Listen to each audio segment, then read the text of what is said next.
말씀을 봅니다. 말씀은 사도행전 6장 5절과 6절 말씀입니다. 사도행전 6장 5절과 6절, 우리 신약성경 196면에 있습니다. 사도행전 6장 5절과 6절, 제 말씀을 읽어드리겠습니다.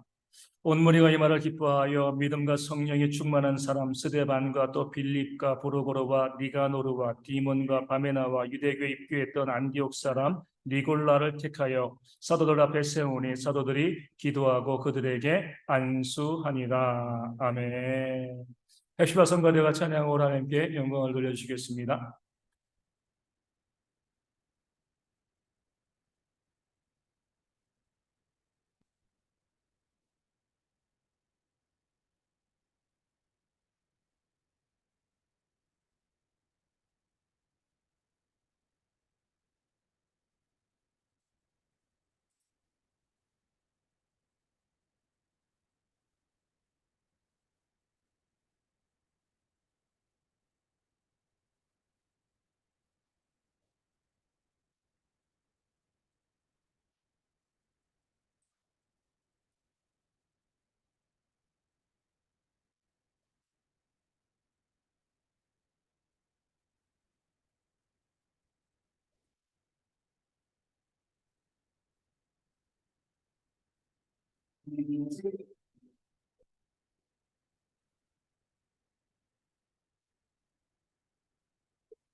우리 하나님께 영광 돌리는 귀한 찬양 감사합니다. 사도행전 6장에는 부흥하는 교회의 문제, 그러니까 교회가 직면한 문제에 대해서 계속 우리 가운데 알려지고 있습니다. 어떤 문제가 있었죠? 구제하는데 헬라파 과부들이 매일의 구제 가운데 빠졌습니다. 그런 문제로 또 헬라파와 히브리파 간 이 두 교회 양대 세력 간에 이 갈등이 교회 가운데 있었던 거죠. 그럴 때 사도들은 앞장서서 내 탓이라고 이야기했습니다. 누구를 비난하거나 정죄하지 않고요. 우리가 잘못했어. 우리의 잘못이야라고 이야기하면서 이 모든 문제에 대해서 그 사도들이 책임지려고 했습니다. 그래서 무엇을 이야기해요? 우리의 문제는 구조의 문제이다. 누구 하나 헬라파를 무시해서 발생한 문제가 아니라 교회가 성장하고 성도들이 많아지는데 많아지니까 뭐가 많아져요? 일도 많아지는 거죠. 그렇죠? 일이 많아지는데 우리가 그 일을 같이 할 수 있는 사람을 세우지 못하고 적은 인원으로 우리가 하려고 하다 보니까 어쩔 수 없이 이런 문제가 발생했다는 겁니다. 우리가 기도와 말씀에 전념하면서 함께 동역자를 세워가지고 이 구제의 문제를 해나갔으면 아무런 문제가 없을 건데 우리가 그렇게 우리 힘으로 하려다가 시간이 모자라가지고 일손이 부족해가지고 이런 문제가 발생한 것이다. 그렇기 때문에 뭐예요? 너희 가운데 7명을 택하여서 우리 동역자로 세워달라. 이렇게 사도들이 교회 가운데 부탁하고 그 문제에 대한 해결책을 제시했습니다. 그럴 때에 오늘 말씀 보면 5절에 뭐라고 나와 있어요? 온 무리가 이 말을 기뻐했다. 이 말은 뭐죠? 방금 전에 말씀드린 그 교회의 문제에 대한 사도들의 해결책이죠. 근데 이 해결책에 대해서 온 교회 성도들이 다 기뻐했다고 했습니다. 기이한 일들이 벌어진 거죠. 사람이 얼마나 달라요. 아무리 좋은 의견이라 할지라도요, 똑같이 동의하고 다 함께 기뻐하기는 정말 어렵습니다. 이것이 옳은 것 같은데, 이것이 맞는 것 같은데, 항상 뭐예요? 아니야, 나는 다른 생각이야. 이런 것들이 가정에서도 있고요. 또 사회와 직장과 또 교회 가운데서도 그런 모습이 있잖아요. 뭐 몇 명 가정, 뭐 이 두 부부가 서로 살아도요, 그 부부가 의견이 맞지 않는 경우들이 얼마나 많이 있습니까? 우리나라도 보면 뭐 5년, 우리는 5년인가요? 5년마다 한 번씩 대통령을 뽑는데 60% 넘는 경우들이 어렵습니다. 그렇죠? 그 사람들이 다 공개되어지고 어떤 사람인지 다 아는데도 불구하고 이 반으로 나뉘어집니다. 쉽지가 않은 거죠. 또 정책도 그러잖아요. 뭐 지금도 보면 우리 일본에 있는 원전 이제 이 폐기수저 그리고 우리 이제 뭐 잼버리 문제도 있고 우리 보면 생각이 다 하나일 것 같은데 어때요? 또 그러지 않습니다. 저거는 우리가 생각이 하나일 수밖에 없어라고 생각되어지는데도 또 다른 의견들이 계속 나오는 것이 우리가 살고 있는 세상의 모습이죠. 남녀가 바라보는 것이 다릅니다. 또 노소가 바라보는 것이 달라요. 가진 자와 그렇지 않은 자가 바라보는 것이 다릅니다. 그렇기 때문에 최저임금 정할 때도 맨날 진통이고 싸우고 그리고 이제 노사 간의 문제라도 계속 다툼이 있잖아요. 바라보는 관점이 다른 거예요. 똑같은 문제를 같이 보지 않고 다양한 의견들이 존재하는 것이 우리가 살고 있는 사회죠. 왜냐하면 인간이기 때문에 한계가 있기 때문에 그렇습니다. 완전하다고 하면 다 똑같은 생각을 하겠죠. 하지만 우리 가운데 불완전함이 있기 때문에 어떤 좋은 의견, 좋은 안건을 내놔도요 반대하는 사람들이 있는 것이 지극히 당연한 이 땅의 모습이 되어지는 겁니다. 그런데 초대교회는 어때요? 사도들이 이 말을 하며 그런 해결책을 제시하니까요. 누구나 할 거 없이 남녀노소 할 거 없이 그 안에도 정말 다양한 사람들이 있었는데 모든 사람들이 다 그 말을 기뻐하고 동의하고 받아들였습니다. 이게 놀라운 거죠. 어떻게 그럴 수 있을까요? 다시 말씀드리지만 이 초대교회도요 다양한 사람들이 있었습니다. 신앙의 성숙도도요 아주 성숙한 사람인 반면 이제 교회 나온 지 얼마 안 돼서 신앙에 연약한 사람들 참 많이 있었습니다. 그 모든 사람들이 어때요? 다 동의하고 함께 기뻐했습니다. 이렇게 할 수 있었던 이유는 두 가지죠. 하나는 뭐예요? 사도들이 먼저 그들의 해결책을 성경적인 모습으로 제시했다는 겁니다. 그들의 생각과 그들의 주장이 아니라 하나님의 답이 무엇일까? 하나님께서 이 문제를 어떻게 해결하길 원하실까? 하나님의 관점으로 그 문제를 보고 성경적인 답을 준 거죠. 사람의 생각은 달라도 하나님의 생각은요 늘 진리고 바르고 옳습니다. 사람은 많지만 하나님은 한 분이시잖아요. 그 하나님의 생각, 그 하나님의 뜻, 그 성경적인 뜻을 제시하면 교회가 그 뜻 안에 뭐예요?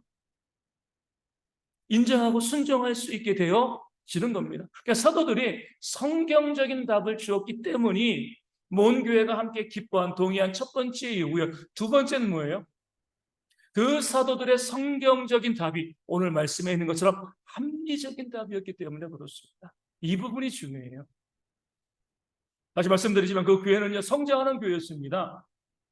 교회의 리더십에 있는 사람들은요 성경적인 답을 제시하면 이게 성경적인 답이야 하나님이 원하시는 뜻이 알고야 받아들일 수 있지만 이제 갓 교회 나온 성도들이 있잖아요.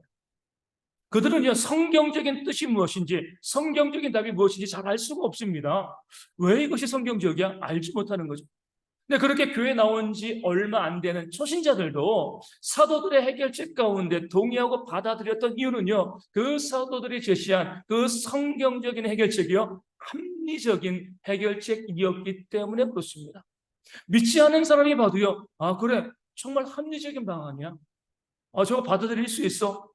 그런 해결책을 제시했기 때문에 온 교회가 뭐 초신자이건 오래된 성도이건 신앙이 깊건 옅건 상관없이요.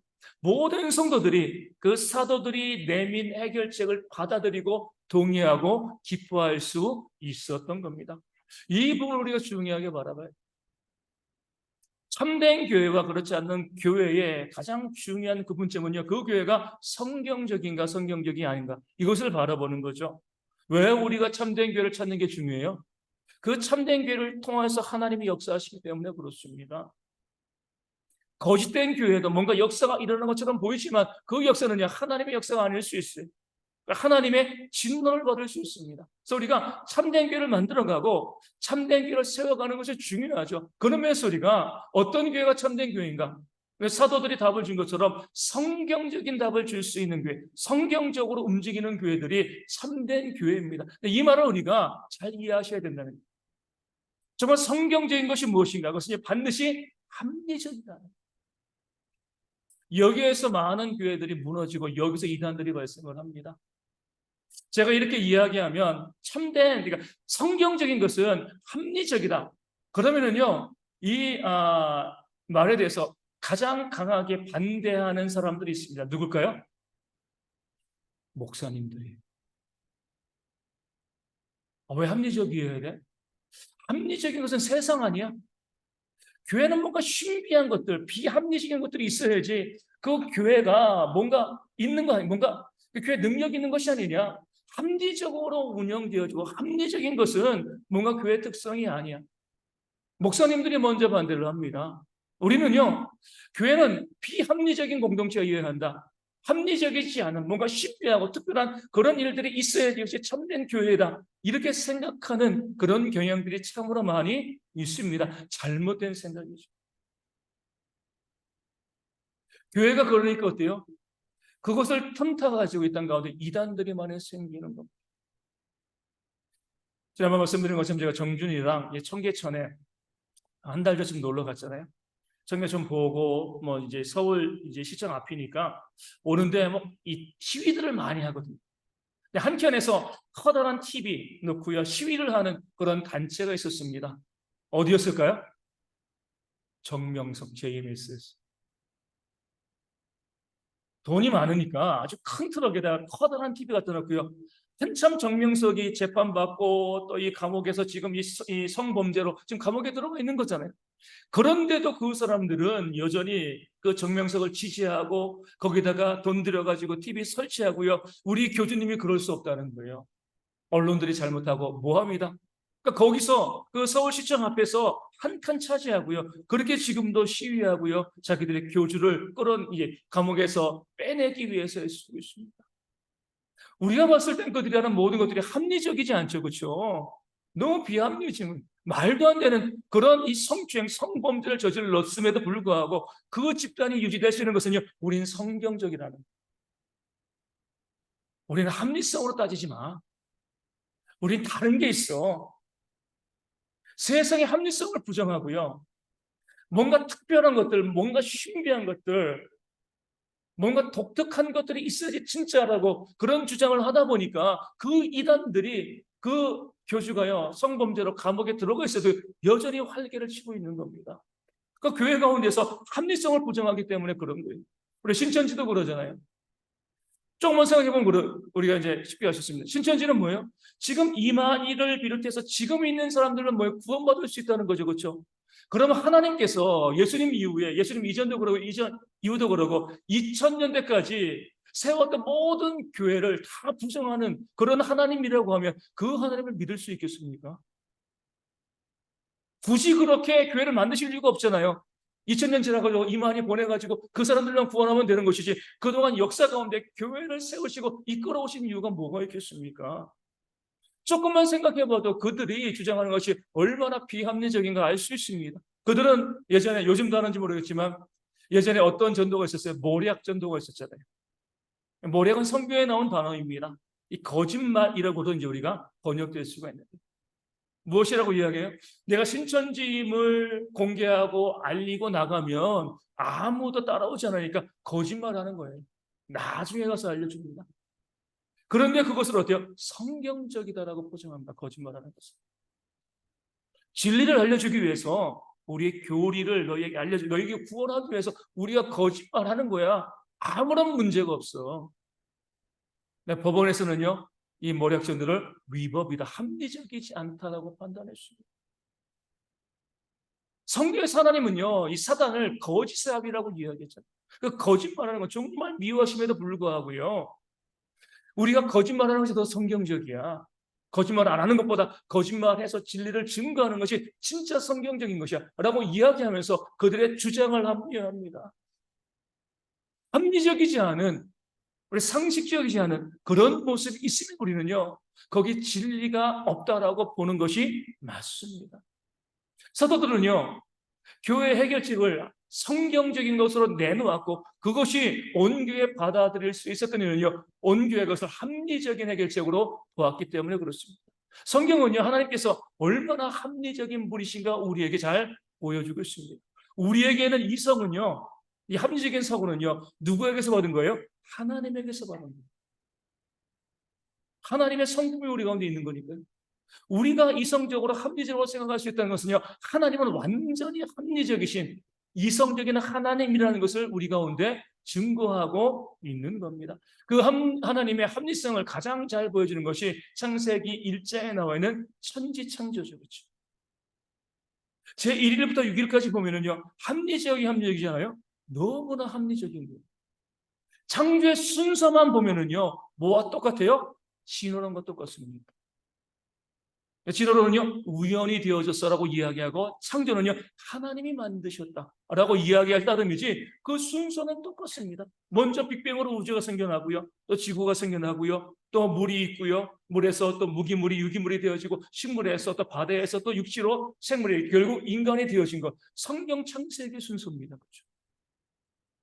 먼저 우주를 만드시고요, 지구를 만드시고, 궁창을 만드시고, 하늘과 바다를 만드시고요, 빛을 만드시고, 그리고 식물과 바다의 생물과 또 공중의 새와 나중에 제6일에 짐승을 만드시고 제일 마지막에 사람을 만드신 거죠. 순서로 보면 진화와 창조의 순서가 다를 바가 없습니다. 사람들은 진화론을 가지고 얼마나 합리적이냐, 얼마나 과학적이냐라고 이야기하는데, 우리는 성경을 통해서 얼마나 합리적이냐, 얼마나 과학적이냐 이렇게 이야기할 수가 있는 거죠. 하나님께서 사람을 만드시되 그 하나님의 형상을 따라 사람을 만드시고 보니까 이 사람들이 살 곳이 없네. 우주 만들어야지. 지구 만들어야지. 지구 만들었는데 땅이 없네. 땅 만들어야지. 공기 만들어야지. 또 만들고 나니까 뭘 먹지? 식물도 만들고. 이렇게 만드신 건가요? 아니잖아요. 모든 것을 순서와 합리적으로 만드시고 가장 나중에 사람을 만드셨습니다. 하나님께서 얼마나 성경적이신가, 얼마나 합리적이신가, 이 사실을 가장 잘 보여주는 것이 천지창조 가운데 있는 겁니다. 그렇기 때문에 우리는요, 진화론자들의 생각을 어느 정도 인정할 수 있어야 돼요. 그들의 순서를 보면서, 그래, 하나님께서 그렇게 합리적으로 만드신 거야. 그들은 하나님을 인정하지 않고요, 우연이라고 이야기하지만 하나님만 있고 하나님만 바라보면 하나님의 합리성이요, 창세기 1장 가운데 잘 보여지고 있습니다. 이렇게 이야기하는 분들이 있죠. 그럼 기적은 합리적입니까? 기적은 합리적이지 않아요? 기적도 합리적이죠. 정말 합리적이에요. 전능하신 하나님이 계시면 기적은요, 너무나 당연한 거고요, 너무나 자연스러운 겁니다. 하나님을 안 믿으니까 비합리적으로 보이는 것이지, 전능하신 하나님이 있으면 사람을 만드신 그 하나님께서 홍해를 못 가르치겠습니까? 동정여에서 예수님을 태어나지 못하게 하시겠습니까? 하나님을 믿으면은요, 성경의 모든 내용들은 우리 가운데 합리적인 모습으로 다가오고 우리가 이해하고 받아들일 수 있는 그런 말씀으로 우리 가운데 다가오게 되어 있는 겁니다. 초대교회도 마찬가지잖아요. 사도들의 제안이 얼마나 합리적이에요. 우리가 잘못이야, 구조의 문제이기 때문에 사람을 세우자라고 이야기하고요, 어떻게 사람을 세우길 원했어요? 지혜와 성령이 충만한 조건을 제시하고, 교회, 너희 성도들이 7명을 택하라라고 교회의 택함의 권한을 줬습니다. 이게 합리적인 것이죠. 이런 구조의 문제이기 때문에 동역자가 필요해. 그러니까 우리가 택할래. 그러면 합리에서 비합리로 떨어지는 겁니다. 우리가 택하면 누굴 택해요? 내 마음에 드는 사람, 내 편, 나랑 친한 사람. 요즘도 그런 교회들이 있잖아요. 목사가 이 교회에서 이 장로와 권사 안수집사 세울 때 교회가 투표하지 않고요, 목사가 세우는 교회들이 있습니다. 합리적인가요? 합리적이지 않죠. 교회가 세우게 만들어야 됩니다. 교인들이 택하게 만들어야 합니다. 만약에 사도들이 우리가 동역자를 더 세워서 이 문제를 해결하자, 우리가 동역자를 뽑을게, 우리가 세울게, 이렇게 했으면요, 온 교회가 기뻐했겠습니까? 아니죠. 결국에 그 나물의 그 밥 아니겠는가? 결국 그 사도들이 자기들과 친밀한 사람들을 일꾼으로 세울 것이 아닌가? 아무리 사도들이 성실하게 일꾼을 세워도 교회 가운데 불만이 생길 수밖에 없습니다. 그러기에 사도들은 7명의 사람이 필요한데 우리가 택하지 아니하고 너희가 교회가 택해서 우리 가운데 그 사람들을 세우자 이렇게 이야기하니까요. 그 합리적인 제안 가운데 교회가 기뻐하면서 그 제안을 받아들일 수밖에 없었습니다. 그 사도들이 제시한 모든 해결책은요, 조금 더 비합리적인 것이 없는 거죠. 완전히 합리적인 제안을 교회 가운데 하고요. 그 제안을 받은 교회는 어때요? 그 교회도, 초대교회도요, 합리적인 모습으로 일꾼들을 세우는 그런 모습이 본문 가운데 나와 있습니다. 누구를 세워요? 믿음과 성령이 충만한 사람. 그 사도들이 성령과 지혜가 충만한 사람 이야기한 것처럼 동일한 기준입니다. 그 사도들이 준 기준대로 7명의 사람들을 세우는데 누구예요? 오늘 7명의 이름을 읽어드렸죠. 이 이름을 보면 한 가지 이 공통점이 있습니다. 이 이름은요, 7사람의 이름은요, 헬라식의 이름이라는 거예요. 히브리식의 이름이 아니라 헬라식의 이름. 어떻게 보면 헬라파 사람들과 친밀한 사람들 7명을 교회의 집사로 세웠다는 겁니다. 이게 합리적인가요? 그래도 히브리파와 헬라파가 교회 가운데 섞여 있는데 한 3명 정도는 히브리파, 4명 정도는 헬라파 이렇게 하면 좋지 않을까?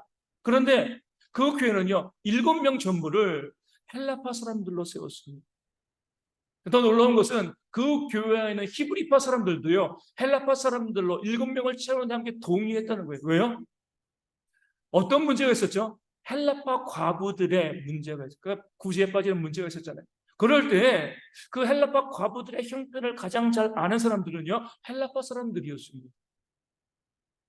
그렇다고 히브리파 사람들이 무시당하는 건 아니에요. 이미 히브리파 사람들은 계속 그 교회 핵심적인 멤버로서 어떤 것에도 빠짐없이 계속 도움을 받고 있었습니다. 그렇기 때문에 헬라파의 문제가 발생하니까 헬라파 사람들을 세워가지고 이 문제를 해결하자. 이것이 바로 교회가 이 구제의 문제를, 교회에 발생한 문제를 해결하는 방법이었습니다. 가장 합리적인 그런 모습이 되어지는 거죠. 그렇기 때문에 더 이상 헬라파 과부의 문제가 발생하지 않는 거예요. 그리고 나서 그렇게 7명의 사람을 세우고 난 다음에 그 7명을 오늘 6절 말씀 보면 어때요? 사도들 앞에 세웠습니다. 사도들이 때로 기분 나쁠 수도 있습니다. 아니 사람 7명 세우라고 했는데 우리 히브리파도 좀 세우지 왜 온통 헬라파만 세웠어? 우리에게 반항하는 건가? 우리를 대적하는 건가? 그런 모습으로 이해할 수도 있습니다. 사도들은요, 그렇게 헬라파의 사람들로 7명의 사람을 세웠을 때 조금도 거부하지 않고 그들에게 안수하고 하나님의 일꾼으로 세운 거예요. 왜냐하면 히브리파 사람들은 이미 충분하기 때문에 그렇습니다. 그 사도들 12명이 다 히브리파 사람들인 거거든요.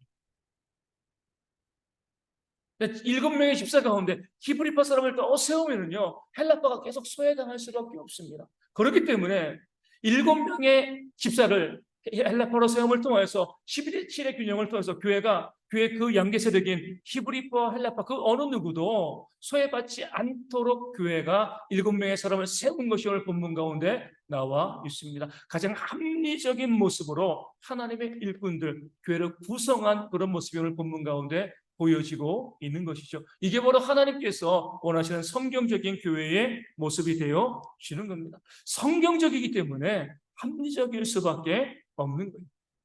어떤 교회가 참된 교회인가? 성경적인 교회죠. 그 어떤 교회가 성경적인 교회인가? 그 교회가 하는 모든 것들이 합리적이고 모든 성도들이 이해할 수 있고요. 받아들일 수 있어야지 그 교회가 성경적인 교회로 언제를 세움받게 되어지는 겁니다. 이단들은 그렇게 하지 않습니다. 앞서 말씀드린 것처럼 비합리적인 것을 오히려 부추기고요. 그것으로 우리에게 힘이 있다, 우리에게 능력이 있다라고 주장하면서 사람들을 미혹하는 것이 이단과 잘못된 교회들의 모습이 되어지는 겁니다. 지난주에 보면 좀 기가 막힌 그런 이제 사건이 하나 있었습니다. 교회는 아니고요. 이 제주도에 있는 무당이에요, 무당. 무당이 이제 재판을 받았습니다. 그러니까 무엇으로 재판을 받았냐면 성추행으로, 남자 무당이거든요. 성추행으로 재판을 받은 거예요. 사람들이 와가지고, 여자들이 와가지고, 이제 뭐 뭔가 문제가 있으니까 온 거잖아요. 와서 이제 앞에 딱 앉아있으면 두 가지 이야기를 해요. 내가 누구냐? 내가 대한민국 1%의 엑소시스트다. 귀신 쫓아내는 사람이다. 그 1%의 근거가 어디 있어요? 그 사람을 미혹하기 위해서 내가 이런 능력이 있어. 내가 귀신 쫓아내는 전문가야. 그런 영적인 능력이 있다라고 앞에 와 있는 여자에게 이야기하고, 두 번째 무엇이라고 이야기하냐면 내가 모든 병을 다 고칠 수 있어. 교회에서 많이 듣는 그런 이야기잖아요. 그렇죠? 그 사람들 입장에서는요, 딱 전보러 왔는데 내 앞에 있는 사람이 정말 귀신 잘 쫓아내고 병을 고칠 수 있는 그런 능력 있는 사람이다. 그러니까 가스라이팅 당하는 거죠. 아, 뭔가 능력 있는 사람. 그렇게 그 사람에게 자신을 의지하는데 그 다음에 처방과 진단이 뭐예요? 뜬금없이 이렇게 이야기합니다. 여자분이 와 있으니까 그 자궁에 귀신이 붙었어, 이렇게 이야기했어요. 이게 합리적인 이야기가요? 말도 안 되는 소리죠. 그럼에도 어때요? 뭔가 비합리적인 분위기로 만들고요. 뭔가 신비한 것들, 이런 능력이 있다고 이야기하니까 사람이 넘어가는 겁니다, 거기에. 성추행을 수십 명이 다. 그것 때문에 재판을 받고 형을 살게 되어 지는 거죠. 이런 일들이 우리 가운데 벌어지고 있습니다. 정말 성경적인 것은요, 합리적인 것이에요. 이렇게 보는 것이 가장 성경적이고 옳은 모습입니다. 비합리적인 것들, 비상식적인 것들, 뭔가 신비로운 것들, 이것이 진짜 이거 합리성을 부정하면은요, 그 교회는요, 참된 교회일 수가 없는 거죠. 한 7년, 8년 되어진 것 같아요. 제가 설교 시간에도 몇 번 말씀드린 것 같은데, 교회 앞에 저기 이제 이 앞집 담벼락에 주차할 수 있잖아요. 승합차가 딱 주차하고요, 점심 되어지면 거기 모여가지고 막 라면 끓여 먹고 그런 일들이 있었습니다. 그리고 라면 끓여 먹고 나서 뭐 하는 거예요? 저 작은 걸 사거리 가가지고 전도하는 거예요. 팻말 커다란 거 들고요. 우리 교회 오시면 모든 병을 다 치료받을 수 있습니다. 암도 고침받고 에이즈도 고침받고 또 이제 팻말 들고 막 이제 전도하는 거예요. 우리 교회 목사님은 하나님의 은사를 받아가지고 모든 질병을 다 고칠 수 있습니다. 그렇게 하는 거예요. 제가 봤을 때 너무나 기가 막힌 것은요, 그렇게 나와서 전도하는 사람들이 다 죽어가는 사람들이에요. 아니, 그 교회가 모든 병을 고치고요, 그 목사님이 은사 받아가지고 그 병을 다 고칠 수 있으면 누구 먼저 고쳐야 돼요? 그 교회 성도들, 전도한 사람들 먼저 고쳐야죠. 근데 그렇게 전도하면서 앞에 나와가지고 막 지금 죽어도 뭐 이상하지 않을 그 사람들이요, 이 플랜카드 들고 펜을 들고 거기서 전도하고 있는 모습을 보니까 너무나 기가 막힌 거예요. 아니, 이렇게 전도하는 자기 교회 성도도 못 고치는 사람이 무슨 만병을 고친다고 그렇게 자랑하고 그렇게 이야기하고 있는 거예요. 근데 왜 그 교회 성도들은요, 자기의 병도 고침받지 못하면서 그렇게 전도해요? 합리성을 완전히 부정하기 때문에 그래요. 합리적인 것은 잘못된 것이고 뭔가 비합리적이어야지, 뭔가 특별한 것들, 뭔가 신비한 것들이 있을지 진짜야지, 여기에 사람들이 매몰되다 보니까요, 정성적인 판단을 하지 못하게 되어 지는 겁니다. 이런 교회들이요, 이런 이단과 같은 교회 있다는 가운데 너무나 많이 있습니다. 모든 것들 합리적으로 하면서 설명 가능하게 성도들 설득하고 이해시키면서 교회가 운영되어지고 교회가 말씀을 증거하고 선포해야 되는데, 비상식적인 것들, 비합리적인 것들, 이것이 오히려 더 성경적이라고 이야기하면서 사람들을 미혹해 나가는 거죠. 또 거기 어때요? 사람들이 더 많이 몰립니다. 합리적인 것을 이야기하면 별로 좋아하지 않아요. 비합리적인 것들, 놀라운 것들, 기가 막힌 것들, 이런 거 이야기하면 여기에 뭔가 있나 보다라고 생각하고요, 거기에 사람들이 몰려가는 거죠. 그 사건 중에 가장 대표적인 것이 몇 년 전에 있었던 우리 금리빨 사건이잖아요. 그렇죠? 그것을 많이 하면서 이가 썩어가지고 아말감으로 때웠는데 거기서 기도받으면 아말감이 뭐가 된다고요? 금리로 바꾼다는 겁니다. 마치 물이 포도주 되는 것처럼 과학적인 변화가 일어나는 거죠. 그렇죠? 그러니까 많은 사람들이 정말 그런가? 놀라운 능력이 있어. 합리적이지 않은데 그런 일이 벌어진다고 수없이 많은 사람이 쫓아갔습니다. 제가 마침 총신대에서 박사과정 공부하고 있었는데 보수적인 신학교잖아요.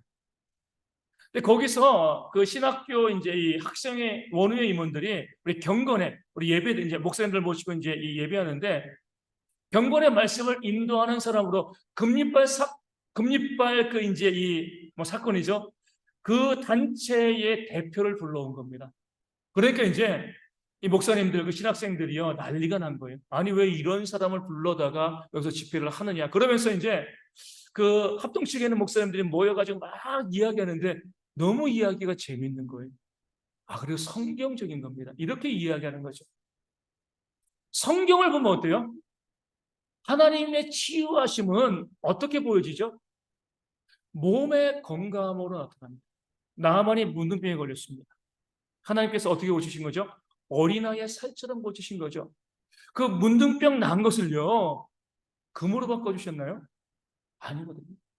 성경적이라고 하면 아말감이 금리로 변하는 것이 아니라 아말감으로 떼은 것이 뭐가 돼야 돼요? 건강한 이가 되어야죠. 그렇죠? 이게 진짜 역사입니다. 이 합리적인 역사예요. 하나님께서 그 아말감을 금으로 바꿔주실 이유가 뭐가 있습니까? 돈이 없어가지고요. 그래서 그 금을 빼겠습니까? 그것도 아니잖아요. 이유가 없는 거예요. 그럼에도 그렇게 우리 집회에 오면 아말감으로 된 것이 금리로 바뀝니다. 목사님들도 가고요. 수도 없이 많은 사람들이 갑니다. 오히려 비합리적인 것이 더 능력이 있다고 보기 때문에 그래요. 그러니까 이 땅 가운데 이단들이 많아질 수밖에 없는 거예요. 하나님의 말씀은요, 하나님의 합리적이기 때문에 참된 합리적인 말씀을 우리 가운데 다가옵니다. 우리가 정말 어떤 교회가 참된 교회인가, 어떤 교회가 거짓된 교회인가, 우리가 가를 수 있기 위해서는요, 그 교회가 하는 모든 것이 합리적인가, 그렇지 않은 것인가 보셔야 돼요. 우리 모두가 이해할 수 있는 것인가, 일반적인 상식을 갖고 있는 사람이 그것을 받아들일 수 있을 것인가, 바라보는 지혜가 우리 가운데 있습니다. 그런 교회 가운데 있어야지 하나님께서 그 합리적인 교회 가운데 뭐예요? 하나님의 역사를 이루시는 거죠. 그 비합리성 좋아하시고 그 비합리성 따라가다가 우리의 심령이 상하는 그런 일들 발생하지 않고요, 합리적인 모습으로 교회를 세워가는 그런 교회, 그것을 통해서 하나님께서 주시는 은혜를 받아 누리는 대학의 모든 성도 되어지기를 주님의 이름으로 축원을 드립니다. 이 말씀을 우리 가지고 함께 찬양하고 기도하도록 하겠습니다. 393장 함께 찬송하겠습니다.